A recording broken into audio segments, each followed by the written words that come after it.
नमस्कार, ये अंदर की बात में आपका स्वागत है। मैं हूं रौनक पारिक।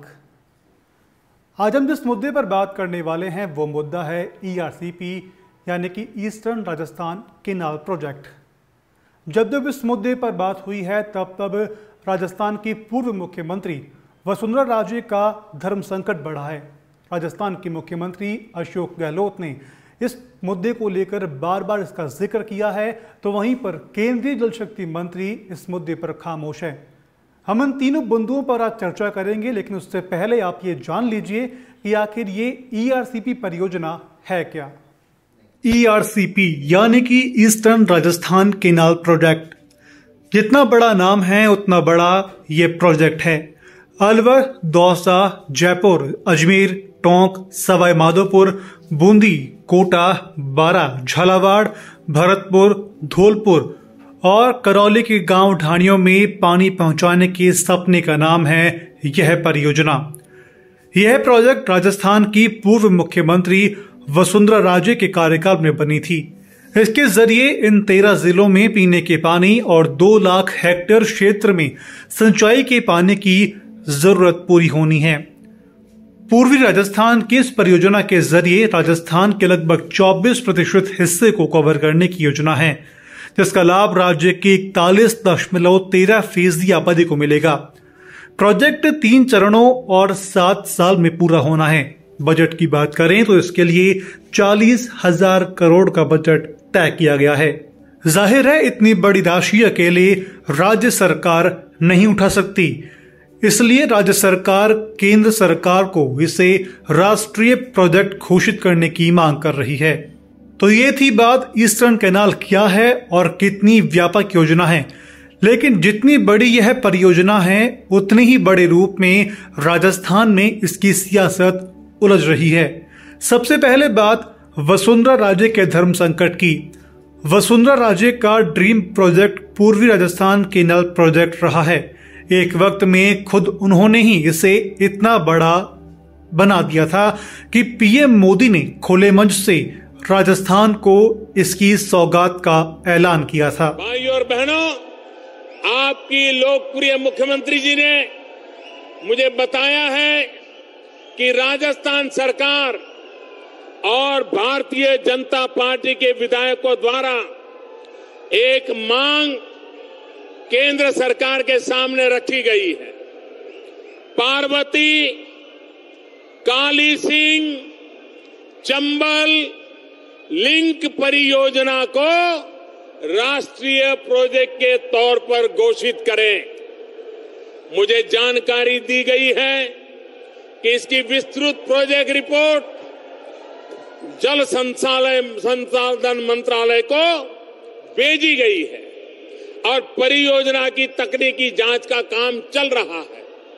इस परियोजना से राजस्थान की 2 लाख हेक्टेयर से ज्यादा जमीन को सिंचाई की सुविधा मिलेगी।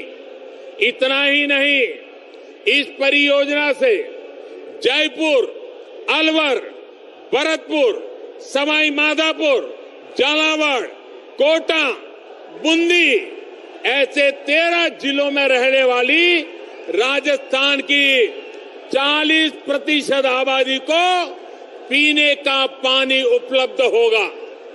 भाइयों और बहनों, आश्वासन देना चाहूंगा कि केंद्र सरकार इस मांग के प्रति सकारात्मक रुख रखेगी।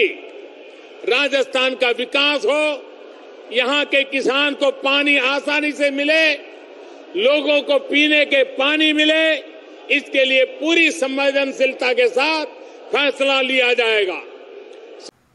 ये सपना भाजपा का था, लेकिन सत्ता परिवर्तन के बाद ये सपना कांग्रेस के पाले में आ गया। पाले में आने के बाद में मुख्यमंत्री अशोक गहलोत शांत रहे। उन्होंने समय का इंतजार किया और जब समय आया तो उन्होंने इस परियोजना को अपने हाथ में लेकर केंद्र के पाले में फेंक दिया। बयानों से लेकर के सर्वदलीय बैठक तक, सर्वदलीय बैठक से लेकर विधानसभा का विशेष सत्र बुलाने तक की रणनीति तैयार है। दूसरी ओर वसुंधरा राजे जानती है कि 13 जिलों के जरिए राजस्थान की आधी आबादी जोड़ने वाली यह योजना उनके कार्यकाल की है। और इसमें आगे बढ़ेगी तो पूरा क्रेडिट उन्हें ही मिलेगा। लेकिन केंद्र सरकार और केंद्रीय आलाकमान से अनबन के चलते यह परियोजना आगे नहीं बढ़ पा रही। यहां तक कि सर्वदलीय बैठक में भी शामिल नहीं हुई वसुंधरा राजे। पेच यह भी है कि केंद्र सरकार ने जल शक्ति मंत्री गजेंद्र सिंह शेखावत इस मामले में सीधे रूप से जुड़े हुए हैं। वसुंधरा आगे बढ़ेंगी तो दिक्कत, न बढ़ेंगी तो दिक्कत। उधर मुख्यमंत्री अशोक गहलोत एक तीर से कई निशाने साध रहे हैं। आधी आबादी को वोट बैंक में बदलने का बड़ा दांव तो खेला ही है। गजेंद्र सिंह शेखावत को जमकर एक्सपोज भी करना चाहते हैं। जोधपुर में दोनों की सियासी प्रतिद्वंदिता की चर्चा बहुत आम है। गजेंद्र सिंह अगर इस मुद्दे पर कुछ नहीं कर पाए तो गहलोत जनता के बीच में 25 सांसद और केंद्रीय मंत्री होने के बावजूद ईस्टर्न कैनाल मंजूर नहीं होने का ठीकरा बीजेपी पर फोड़ेंगी। अगर मंजूरी मिल गई तो क्रेडिट में गहलोत और वसुंधरा राजे का शेयर होगा। अगर नहीं मिली तो राजनीतिक रसीद गजेंद्र सिंह और सांसदों पर कटेगी।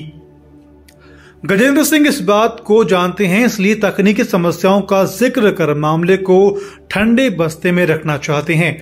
मगर गहलोत इस मुद्दे पर आक्रामक हैं। गहलोत जानते हैं कि राजस्थान की आर्थिक स्थिति ऐसी नहीं है कि वो अकेले इस प्रोजेक्ट को पूरा कर लें।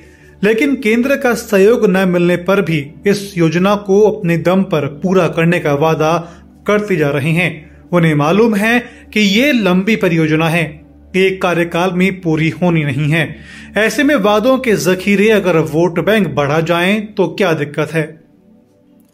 वित्तीय प्रबंध हो या फिर नहीं, लेकिन गहलोत कदम आगे बढ़ा चुके हैं। प्रदेश के बजट भाषण में सीएम गहलोत ने कहा कि नवनेरा, गलवा, बिसलपुर, इसरदा लिंक, महलपुर बैराज और रामगढ़ बैराज से संबंधित 9,600 करोड़ रुपए की लागत से अगले वर्ष ईआरसीपी के तहत कार्य किए जाने का प्रस्ताव गहलोत ला चुके हैं।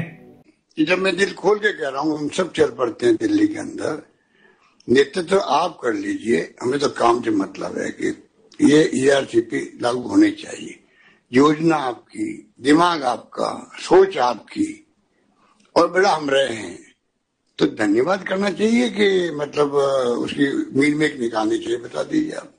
तो वसुंधरा जी आई नहीं आज की मीटिंग के अंदर, गुलाब कटारिया नहीं आए, हमने सबको बुलाया है। आपके अध्यक्ष को बुलाया हमने। कोई कह रहा मैं पदयात्रा कर रहा हूँ। भाई पदयात्रा कर रहे हो वो ज्यादा इम्पोर्टेंट है कि मीटिंग इम्पोर्टेंट थी। सब काम छोड़ के वसुंधरा राजे जी को भी, क्योंकि उनके वक्त योजना बनी हुई थी। नंबर 1 मेरा आरोप है उनके ऊपर कि वो क्यों नहीं आए आज मीटिंग के अंदर। दूसरा वो गुलाब कटारिया जी नेता प्रतिपक्ष है। तीसरा आपके पूनिया साहब जो आपके अध्यक्ष है। मीटिंग पॉलिटिकल पार्टी मीटिंग थी और मुख्य पॉलिटिकल पार्टी विपक्षी आप हैं। चारों लोगों को आज हाजिर होना चाहिए था पर, तब जाके आमने सामने बात होती। वसुंधरा जी क्या कहती है, आप क्या कह रहे हैं और किस प्रकार से हम लोग बात करते हैं, तो सब मिलके फैसला करते अब हमें आगे क्या रुख अपनाना चाहिए। केंद्रीय गृह जल शक्ति मंत्री गजेंद्र सिंह शेखावत की सियासत और दलीलों को भी समझ लीजिए। गजेंद्र सिंह शेखावत भी मुख्यमंत्री गहलोत पर यह कहते हुए हमलावर हैं कि गहलोत केवल राजनीतिक फायदे के लिए कुंडली मारकर बैठे हैं। अगर वे प्रोजेक्ट में संशोधन कर सरकार को भेज दें तो मैं 2 महीने में इस परियोजना को लागू करवा दूंगा। शेखावत के मुताबिक इस परियोजना के लिए मंत्री और अफसरों को 7 बार दिल्ली बुलाया गया, लेकिन वो नहीं आए। एक परियोजना और फैसले लेने वालों के कई चेहरों ने प्रदेश की जनता को उलझन में डाल दिया है कि आखिर होना क्या है।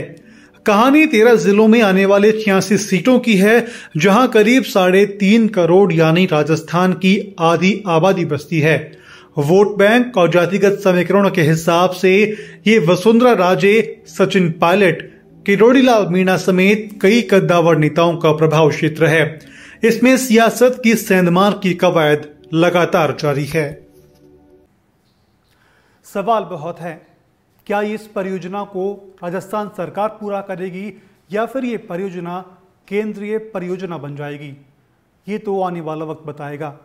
फिलहाल ये अंदर की बात में अभी के लिए इतना ही।